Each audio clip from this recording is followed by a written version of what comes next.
Gracias por existir no vengas. My father texted me on Christmas Eve. There was no explanation, no greeting, just 6 words dry as a final seal of rejection. I sat on my bedroom floor, legs crossed, staring at the screen as if the message could transform into something kinder if I stared at it long enough. It didn't. Everyone was there, my parents, my sister celebrating the holidays like a happy, complete family, and I once again was the one left out. I'd been covering everything for a year and a half, the rent, the food, the bills. My sister, Esther, had lost her job, or so she said, and while she was putting her life in order, I paid every expense in silence without complaint, because that's what family is for, right? That night, she didn't say much before going to dinner with our parents. She threw her coat over her shoulder, adjusted a final curl in front of the mirror, and paused at the door. "Oh, by the way," she said, "I told them you're kind of squatting here, since your name isn't on the lease." She didn't say it like a joke. She said it like a fact. I looked up from the dishes I was washing. My hands froze in the soapy water. "You told them what?" She rolled her eyes. "Relax, it's no big deal. I just didn't want them to think I'm letting you live here for free. This way it's easier." "But I'm paying the rent," I said, my voice low but firm. "Yeah, well, they don't need to know that." She left before I could respond. I didn't write, I didn't call, I didn't try to justify myself. Instead, I sat at the kitchen table, staring at the cheap string lights I'd hung weeks earlier, wondering how many more years I would keep doing this, paying for people who had already decided I didn't belong. At midnight, I made a decision. I got up, opened the hall closet, took out the toolbox and changed the locks. No hesitaschen, no guilt. When I went to bed, the apartment felt lighter, calmer, safer. Mine. Maybe for the first time. The next morning, around 8:17, I heard the sound of keys struggling in the lock. A click, a curse, another click, nothing. Then knocking. Then pounding. And finally, silence. I didn't open the door, but I did leave something. 2 gift-wrapped boxes rested neatly on the doormat. One was medium-sized, tied with a perfect bow.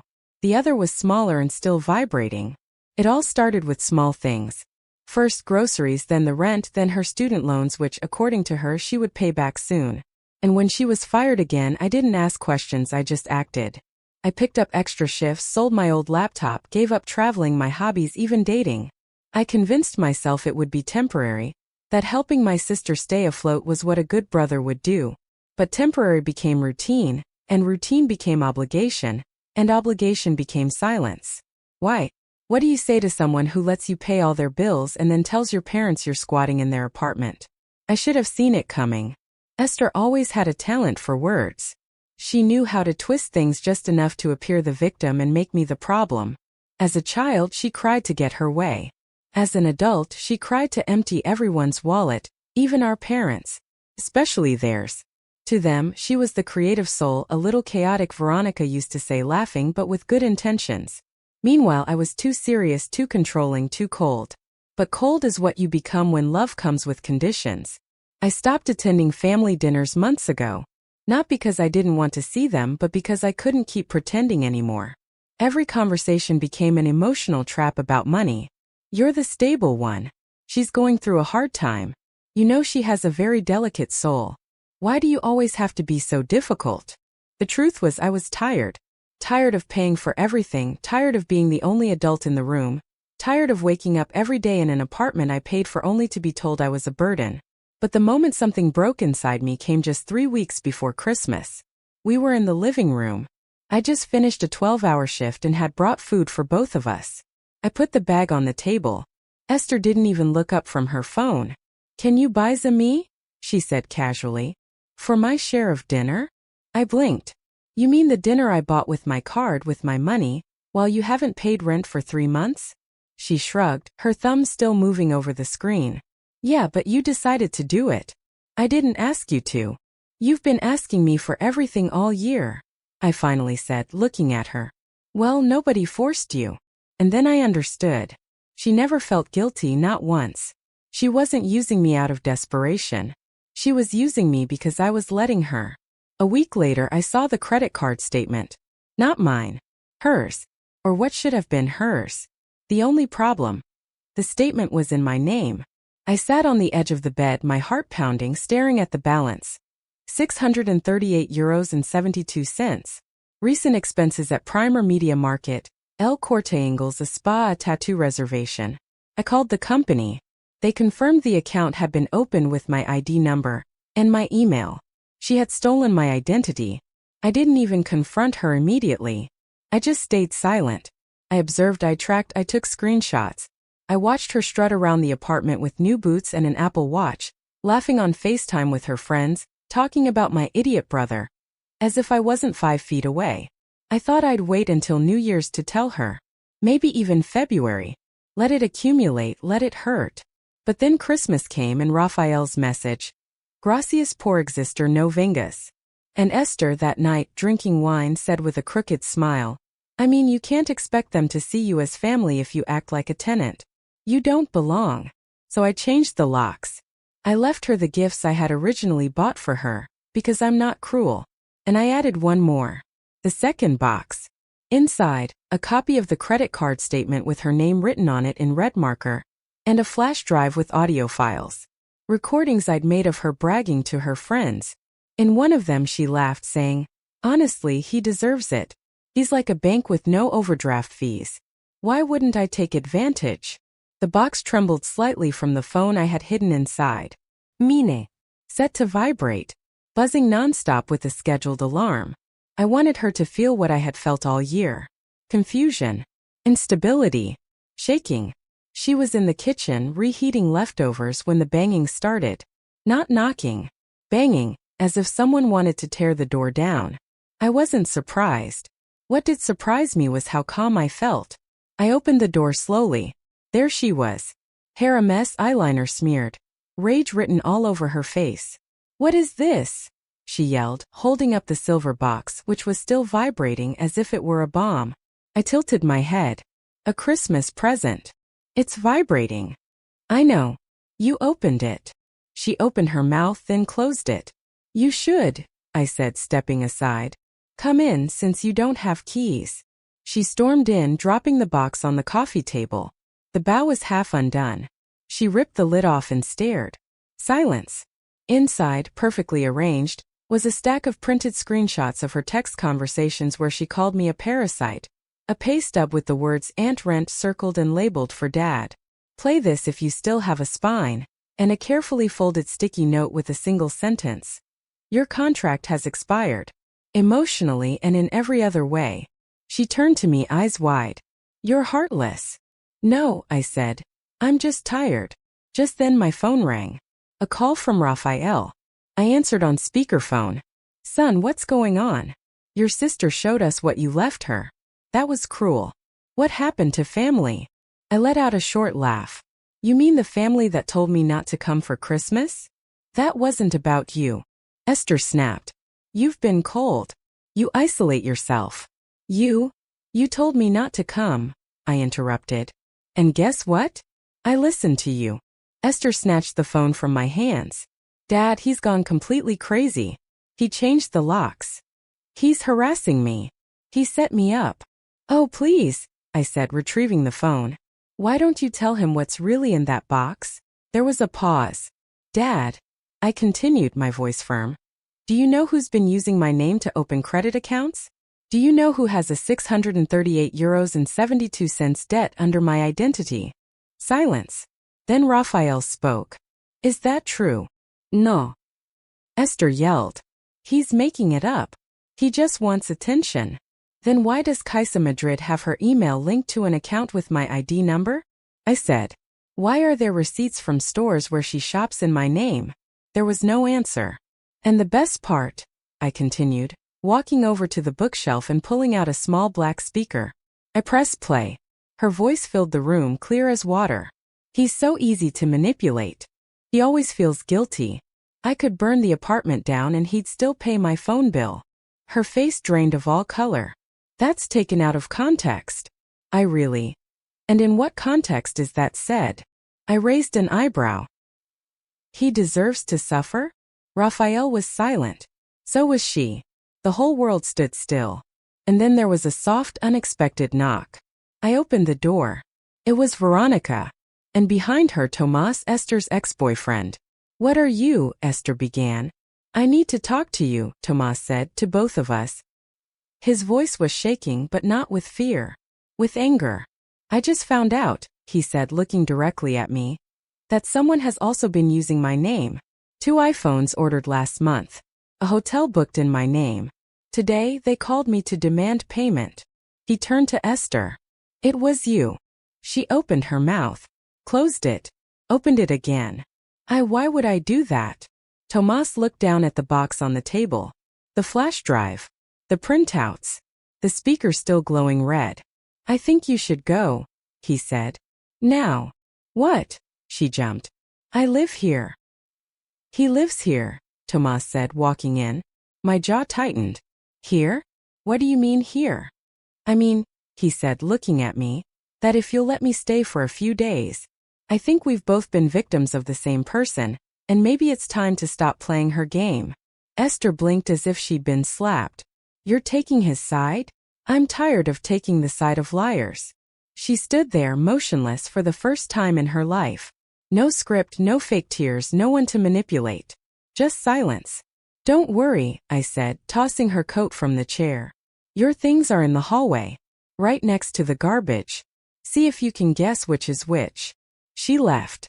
No threats, no guilt. Just the sound of her footsteps receding down the hallway, and the elevator closing. The next morning after Esther left, the silence in my apartment no longer felt empty. It felt earned. I stood in the kitchen with a cup of reheated coffee in my hand, watching the steam rise in lazy spirals. I expected to feel guilt, maybe regret. But there was none of that. Not a knot in my chest, not a flicker of doubt. Just peace. Tomas was still asleep on the couch, snoring softly under a blanket I'd thrown over him the night before. He hadn't said much after Esther left. Just nodded, murmured, finally, and fallen asleep. But when he woke up, he gestured at the open laptop on the table and raised an eyebrow. Already working? I'm getting my money back. He sat up, rubbing his face. What are you going to do? Sue.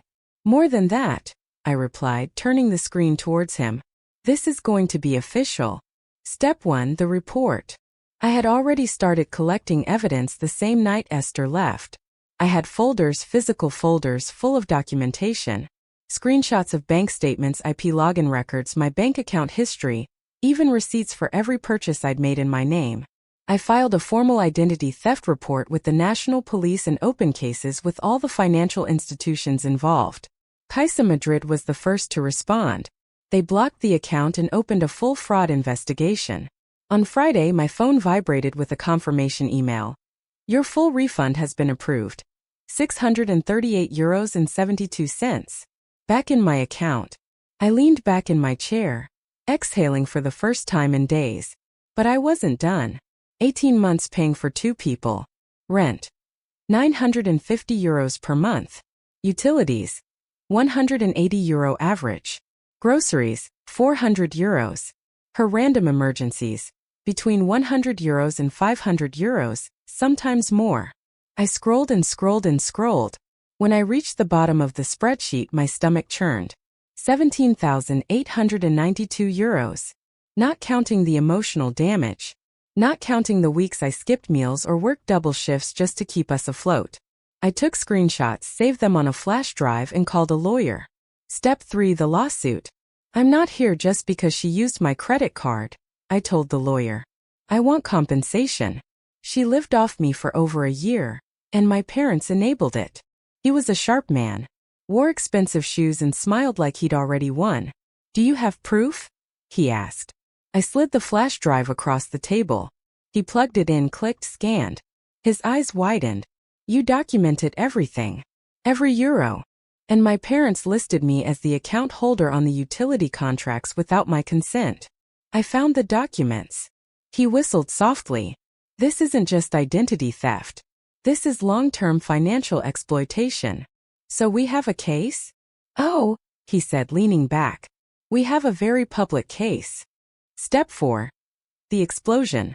3 weeks later, on a rainy Wednesday afternoon, 3 certified letters arrived at my parents' address.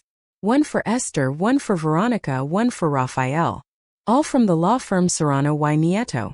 20 minutes later, my phone rang. Caller ID, Mom. I answered. What are you doing? She burst out. Good morning to you too. You're suing us. After everything we've done for you. What you've done to me, I corrected. Don't twist it. We're your family. You were also the co-signers on 2 utility bills, and you added me to a third without permission. That's fraud. It was just paperwork. It was theft. You're blowing this all out of proportion. You told me not to come for Christmas. The line went silent. Then her voice dropped a notch. We raised you. We let you stay here when you needed it. I paid for everything. I never stayed. I was supporting you. It's different. Step 5, the ally. 3 days later, my grandmother called. I hadn't heard from her in months, not since Esther told me, Emilia is tired of your drama, don't call her anymore. But now her voice was firm. I've seen the lawsuit, she said. And the bank statement. My heart stopped. You saw the bond? She sighed. Your father cashed out over 9,000 euros from a savings bond I'd set up in your name. He used it to pay for Esther's old car. I sat up straight. You didn't know? She asked. I didn't know the bond existed. Well, she said, it doesn't anymore. I blocked what was left and moved the account. It's yours again, where it always should have been. I didn't know what to say. Then she added, I've also rewritten my will. When the time comes, you'll inherit my house. I know you'll do right by it. I blinked. Emilia, why? Because, she said, you're the only one who never asked for anything. And the only one who kept the receipts. The courtroom. Esther walked in dressed to the nines, as if she were auditioning for Pity. Veronica wore black. Raphael wouldn't even look at me. My lawyer laid it all out. Page after page of bank statements, audio recordings, text messages, bank fraud, misuse of power of attorney, fake accounts, savings bond violations. Esther tried to cry. Veronica claimed early onset confusion. Raphael just looked exhausted. But the judge wasn't tired. Is it true that you listed your son's name on financial documents without his consent? She asked my mother. I mean, it was family, ma'am. Yes or no? Silence. Yes, she finally whispered. The verdict came quickly.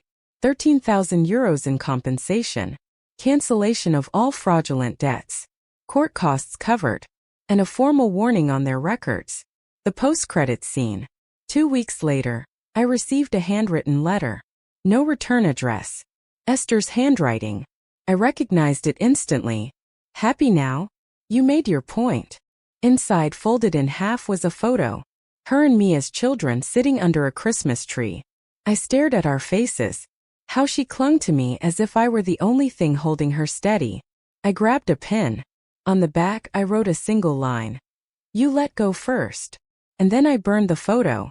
It's funny how silence sounds when you've earned it. 3 months after the court ruling, I hadn't received a word from my parents. No messages, no calls, not even a birthday card. And you know what? Better. I didn't have to justify myself anymore. No more proving I wasn't a disappointment. No more, you should understand how hard your sister has it. No more, you're the stable one. We need you. My life finally belonged to me. I stayed in the same apartment, but for the first time it truly felt like mine. The kind of place where you open the fridge and everything inside is yours, not someone's who called you a squatter behind your back. Where the air is still, not charged with tension.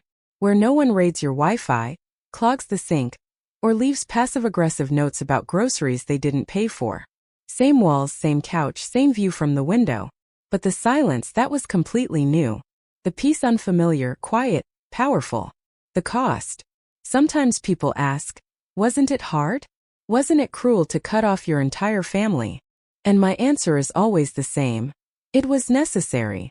I spent so many years shrinking myself to fit their comfort, smiling through the insults, writing checks instead of setting boundaries, letting them call me selfish for not giving them everything while they gave me nothing but blame. The real cruelty was the time I let it happen. When I finally stopped being the obedient son and the generous brother, I saw the truth. They didn't miss me. They missed what I gave them. The message.